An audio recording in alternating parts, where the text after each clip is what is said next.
नमस्कार दोस्तों। आज मैं हाजिर हूँ लेकर एक नई कहानी, राजा और चतुर किसान। तो आओ दोस्तों, ये कहानी शुरू करते हैं। बहुत समय पहले की बात है। एक राजा अकेला अपने महल से सैर करने के लिए निकला। चलते चलते उसने देखा कि एक किसान गर्मी में पसीने से तरबतर अपने खेत में काम कर रहा है। राजा ने किसान के पास जाकर पूछा, भाई, तुम अपने खेत में इतनी कड़ी मेहनत कर रहे हो, दिन भर में क्या कमा पाते हो?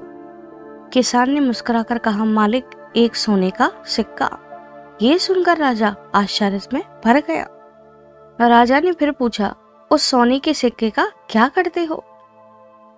किसान ने मुस्कुराकर जवाब दिया, महाराज, 1/4 भाग खुद खाता हूँ, दूसरा 1/4 भाग उधार देता हूँ, तीसरे 1/4 भाग से ब्याज चुकता करता हूँ, बाकी 1/4 भाग कुएं में डाल देता हूँ। किसान की बात राजा के समझ में ना आई। राजा ने कहा, अरे पहेली ना बुझाओ, साफ साफ बतलाओ। किसान ने हाथ जोड़कर कहा, महाराज, बात तो बहुत सीधी और सरल है, इसमें कठिनाई क्या है? मेरे कहने का मतलब है, पहले 1/4 भाग से मैं अपना और अपनी पत्नी का पेट पालता हूँ, दूसरे 1/4 भाग को उधार देने का अर्थ है कि मैं अपने बच्चों का पालन पोषण करता हूँ। जब मेरा बुढ़ापा आएगा तो वे ही मेरा पालन पोषण करेंगे। तीसरे 1/4 भाग को ऋण देने का अर्थ है मेरे माता पिता का पालन। मेरे माता पिता ने मुझे पाल पोष कर बड़ा किया है, अतः उनके पालन पोषण का मैं ऋण अदा करता हूँ। और 4थे भाग को कुएं में डालने का अर्थ है गरीबों को दान पुण्य कर देता हूँ, जिससे मृत्यु के बाद मेरा परलोक सुधर सके। राजा किसान की चतुराई भरी बातें सुनकर बेहद प्रसन्न हुआ। उसने किसान से कहा, तुम्हें मुझे एक वचन देना होगा। किसान ने कहा, ठीक है महाराज। किसान कुछ सोचने लगा, परंतु राजा के डर से उसने कह दिया, ठीक है महाराज, आप क्या वचन लेना चाहते हैं? राजा ने कहा, मैं मेरे दरबारियों की परीक्षा लेना चाहता हूँ। तुम मुझे वचन दो कि जब तक तुम मेरा मुख 100 बार न देख लो, तब तक इन सवालों का अर्थ किसी को न बताओगे। किसान ने कहा, ठीक है महाराज। यह कहकर राजा वहां से चला गया। दूसरे दिन राजा ने अपने दरबारियों को बुलाया और दरबार में बैठकर अपने दरबारियों से कहा कि मैं कल नगर की सैर पर निकला था। हमारे राज्य में एक किसान है, वह रोज एक सोने का सिक्का कमाता है, 1/4 भाग खुद खाता है, दूसरा 1/4 भाग उधार देता है, तीसरे 1/4 भाग से ब्याज चुकता करता है और अंतिम 1/4 भाग को कुएं में डाल देता है। इन सवालों का अर्थ जो मुझे समझाएगा, मैं उसे 100 सोने के सिक्के दूंगा। राजा के सवाल सुनकर सब चुप हो गए। कोई दरबारी इसका अर्थ ना बतला सका, परंतु राजा का मंत्री बेहद बुद्धिमान था।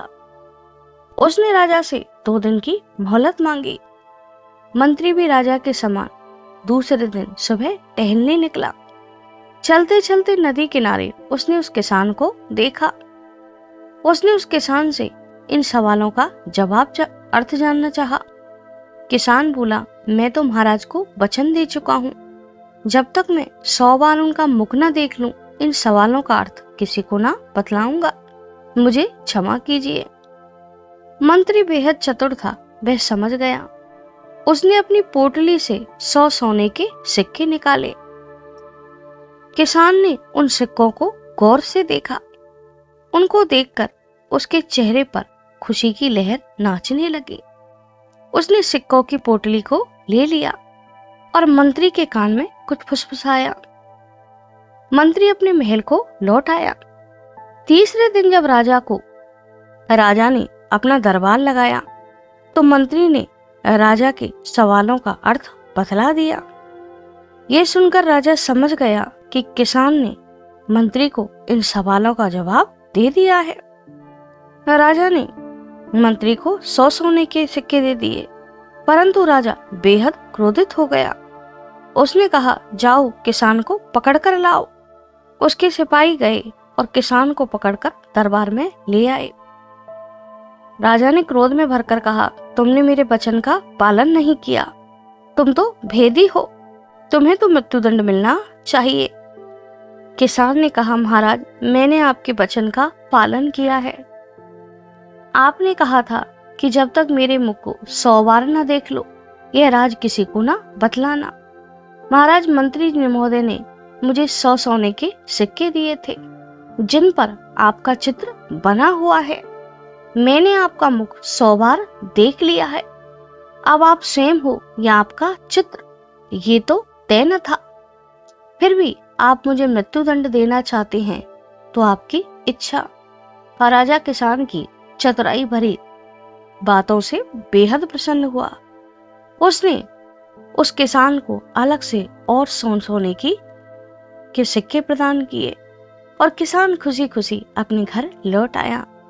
दोस्तों, अगर आप इसी तरह की कहानी सुनना चाहते हैं जो भूली बिसरी हो तो प्लीज़ मेरे चैनल को लाइक करें, सब्सक्राइब करें और हाइप करें। Thank you.